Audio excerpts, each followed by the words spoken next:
Welcome to NEXTGames Ambuscade series, November 2024, against a single Mantid. The last time we saw this one was 2 years ago, in November of 22. Now this isn't a difficult month for Ambuscade, but it is one of the more time-consuming months for Volume 2 for both well-geared and returning players. So let's go over what's involved and how to speed this run up as much as possible. First, let's talk about key item acquisition. This month you'll need 1 vermin kill for your first run of the day, or 3 vermin kills for multiple runs in the same day. Now as usual, the easiest place I find to get vermin kills is to home point warp to CZEC Battlegrounds, where you find a number of bees nearby to quickly get your key item on. I also want to point out that this month in Volume 1, you can get your kills off any enemy, so you can get both your Volume 1 and Volume 2 key items easily on the same enemies this month, which is nice. Now, onto the run itself against that single Mantid, called the Lobe. Now this month, I find most well-geared players will take around 3 minutes for a win, and returning players can expect wins to take in the 7 to 10 minute range. Now there are several reasons for why this is happening, so let's go ahead and go into each while we see me take this month's on with my well-geared ninja. Now first, this Mantid will start with fairly high defense that will slowly drop as his health decreases.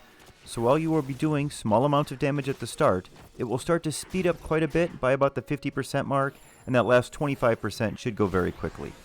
Now the Mantid also has fairly high evasion for an enemy of Volume 2.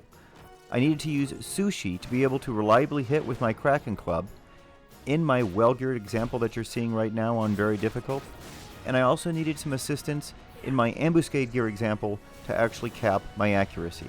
So if you're a returning player that may not have a decent amount of accuracy built into your gear set, you also may need to have some sushi or some other accuracy food to be able to reliably get your skill chains off. Now the abilities of the Lobe are the next big reason why this fight can take so long, and he will use them very frequently. He also will build TP much faster than a normal enemy, so you're going to see these abilities much more often. Let's go over them from the least to the most annoying.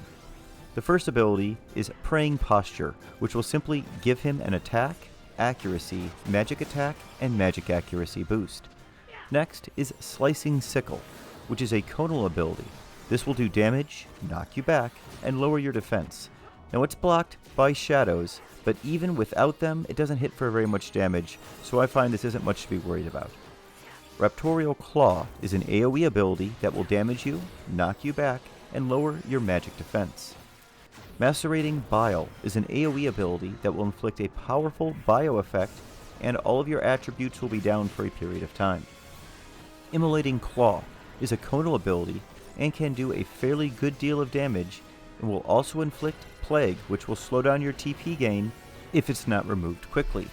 Now one of the more annoying abilities is Phlegm Expulsion, which is an AoE ability that can inflict slow, silence, and amnesia on everyone in range, and it lasts for up to 2 minutes. Now you can normally resist some of these negative ailments with enough magic evasion in your gear. The amnesia will often land for at least a period of time, which of course is going to dramatically slow down your fight, as you won't be able to weapon skill or of course skill chain. Now the most annoying ability that you're going to see here is the Mantid Reprisal ability, which will dispel all of your buffs for everyone in range. Now this can often leave you without full haste for long periods of time during this fight, which again affects your ability to skill chain and keep that damage going. So how do we most efficiently take this month's run on? First, Trust Selection. Cornelia is back right now and is perfect for this fight, as she gives you a continual 20% haste, which will quickly be reapplied once it's dispelled, and she also will help with your accuracy. Make sure to bring a healing trust or 2, but there isn't too much healing needed in this month, so Yoran Oran plus any other healer should be enough. Now in the remaining slots, I recommend using Kurumoru or Acelia, who can quickly reapply haste when it's dispelled. And in that final slot, you can try to use everything from a tank if you're not comfortable tanking, to a magic burster such as Shantoto 2, or you can even use a buffer like Star Sybil. Now I find a bard isn't as useful this month, as their songs will often get dispelled shortly after they use them, which is very frustrating.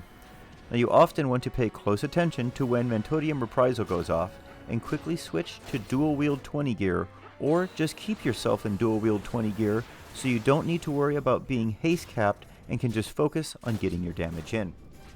Speaking of getting your damage in, I find that a 5-step skill chain with dual magic burst is the most efficient way to get damage in this month, and usually 2 to 3 of those is enough to finish off the enemy. But if you can't manage those, you can also just do 2-step skill chains to take him down, as you're seeing in my second battle example. It's simply just going to take you a bit longer. Now, I also noticed that this ambuscade was substantially more lagged this month, with my actions normally occurring 2 to 3 seconds after pressing the macro key. So if you're noticing this as well, you may need to alter your timing a bit to compensate, as I did. Other than those notes, it's a fairly straightforward run this month, simply taking a little bit longer than your normal Volume 2 run. Now, in this second example that you're seeing right now, I'm showing you what a run looks like for a returning player with ambuscade gear and weapons only.